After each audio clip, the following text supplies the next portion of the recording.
style, which extends, your lifestyle extends to the way you look and the way you talk and the way you act. And anyone that would consciously, apply any sort of rock and roll cliches to their life, obviously would not fit into being a Red Hot Chili Pepper. Tonight on Breaking Out of Bounds, we're featuring a band that we think embodies the philosophy of the show. The Red Hot Chili Peppers have been around since 1984 and have seen their share of ups and downs. During that time, they have never been afraid to test musical limits, never afraid to be outrageous.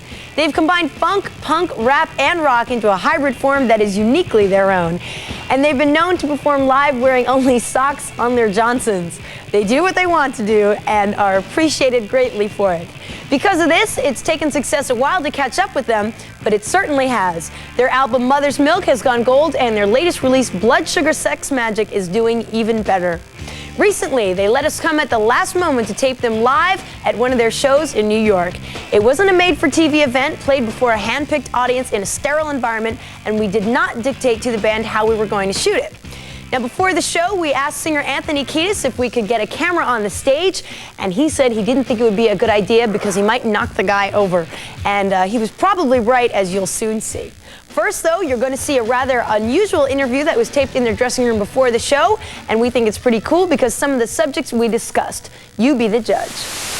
I'm here with Anthony and Flea from the Peppers. In theory, your music is kind of black and white, do you know what I mean? It's got a lot more going on. It's got rap and funk and, why do you think that your audience is still primarily white? We actually, as a band, have no theory. We used to have a theory, but the Berklee College of Music borrowed our theory once and they have yet to give it back.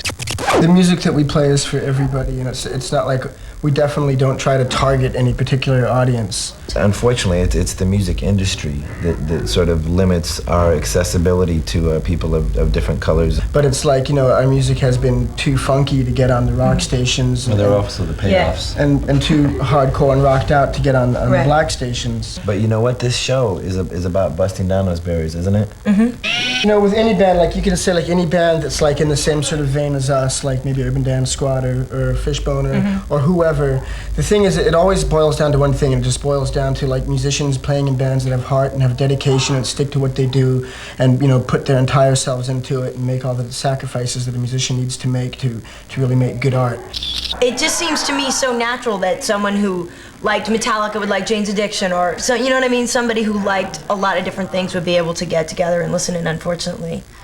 Well, people don't have open minds. I mean, lucky for us, we're able to get into Billie Holiday and the Velvet Underground and the Germs and Metallica and James Brown.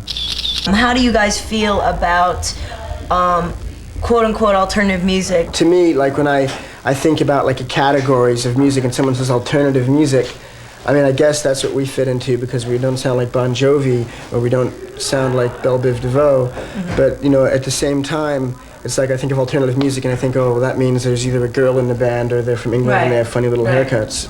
But it's always a good sign when a band that are true to themselves into their art, like Nirvana, can completely rise above and come out of nowhere and just sail to the top like that.